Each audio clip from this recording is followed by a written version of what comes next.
I built a 3D printed cycloidal gearbox for a Nema 17 stepper motor.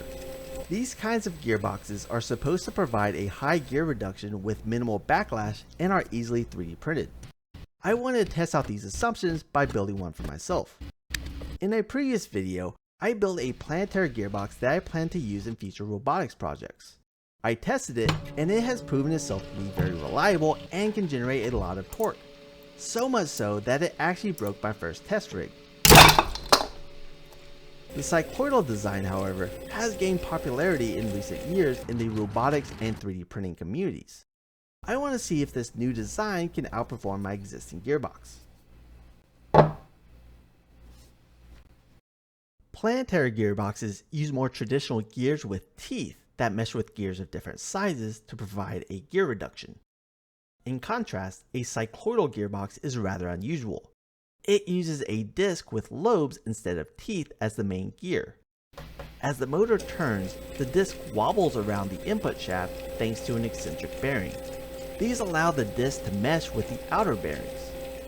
With more outer bearings than there are lobes on the disc will slowly rotate in the opposite direction of the input shaft. The power is transferred to the final output shaft by linking it to the disc using these extra holes around the center and a set of inner bearings. In a cycloidal gearbox, the gear ratio is, in part, determined by the number of lobes on the cycloidal disc. Because the disc takes up most of the space in the gearbox, you can fit quite a few lobes on the disc and get a very high gear ratio. In contrast, a planetary gearbox uses multiple smaller gears, and with 3D printing, there is a limit to how small you can successfully print the teeth, which limits your possible gear ratios. On my planetary gearbox, 4:1 was the highest ratio I was able to achieve, but with my new design, and using the same amount of space, I was able to achieve an 8:1 gear ratio, which should generate roughly twice the torque. This design can be mostly 3D printed with a few non-printed parts thrown in to increase efficiency, durability, and reliability. In 3D printed gearboxes, the parts that wear out the fastest are always the plastic parts, so I wanted to use metal parts for the high stress components. This is why I used metal dowels for the inner and outer bearings. In this compact form factor, the dowels are only 2 mm in diameter. 3D printed parts are especially weak when it is that thin, and if I printed it vertically, it would likely break across layer lines. To reduce friction, I use steel ball bearings to manage the rotational force.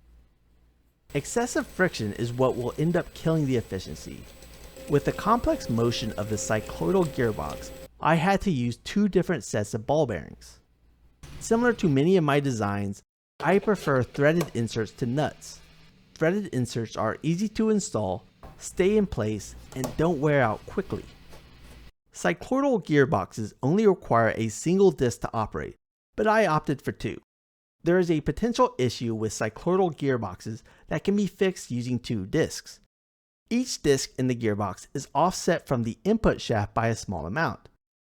This places the gearbox's center of mass off-center from the motor. This causes the center of mass to start moving as the motor rotates. At high speeds, the moving center of mass can cause the motor to vibrate. This is the basic principle that makes vibration motors work. The kinds of motors that you find in console controllers that allow it to shake when you take damage. By adding a second disc that is out of phase by 180 degrees, gets you a center of mass that is nearly overlapping the motor center. This way, as the discs rotate, the motor stays balanced.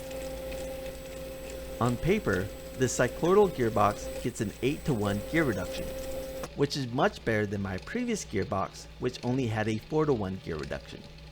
But it is always wise to test to confirm that the real product matches your intentions. For my first test, I reused my testing rig from a previous video to measure the torque produced by this gearbox. Measuring the maximum torque that this produced before the motor skips, I got about 7.45 kilograms of force. Converting that into Newton meters, I get about 1.1 Newton meters of torque. I've already measured the torque produced by the motor alone and got a torque of 0.15 Newton meters. By comparing the measured torque of the gearbox to the theoretical max torque of an 8:1 gear ratio, we can calculate the efficiency of the gearbox to be about 92%. That's excellent. I would consider anything above 90% to be great, especially for a 3D printed gearbox. For the next test, I bought the sound meter so that I can test how much noise the gearbox generates. First, I need to get a baseline by testing how much noise is generated by the motor alone. I measured about 28 decibels. That is very quiet. It's only slightly above the ambient noise in my office, which includes stuff like computer case fans running in the background. I tested again with the cycloidal gearbox attached. I measured about 31 decibels. It is noticeably louder, but still very quiet, about as loud as a whisper. As a comparison, I tested with the planetary gearbox attached. I measured about 42 decibels. This is much louder. It is about as loud as running a refrigerator motor. So, it looks like the cycloidal gearbox design is a major improvement in terms of noise. Now, one question that I know everybody asks about these 3D printed gearboxes is, how much backlash does it have? With the motor currently powered and holding its position, I can test the backlash by hand. I would estimate it is about a degree or two. That honestly isn't great, but it may be the best that we can do with 3D printed gearboxes, at least with an FDM printer. FDM printers aren't known for having great accuracy below about 0.2 millimeters. That is why I added a tolerance of 0.1 millimeters around bearings in the support ring.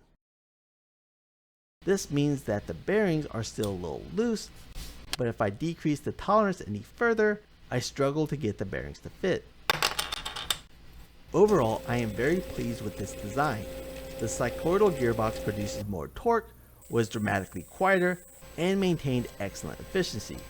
The only area that wasn't an improvement was the backlash. Even though I'm pleased with the results, there are a few areas that I would like to work on for version 2. Compared to my planetary gearbox, this design had twice the gear reduction, but it was about 20% taller. That is a very reasonable trade-off, but I think I can make this design even smaller. I also want to try higher gear reductions. 8:1 is very respectable and works quite well for my needs, but it could support higher gear reductions if I add more outer bearings and update the cycloidal disc. If you are interested in any of these improvements, please let me know in the comments. If you are interested in trying this out for yourself, I've released the model on printables. A link is in the description. If you enjoyed this video, please give me a like, and don't forget to subscribe for future projects. Thanks for watching.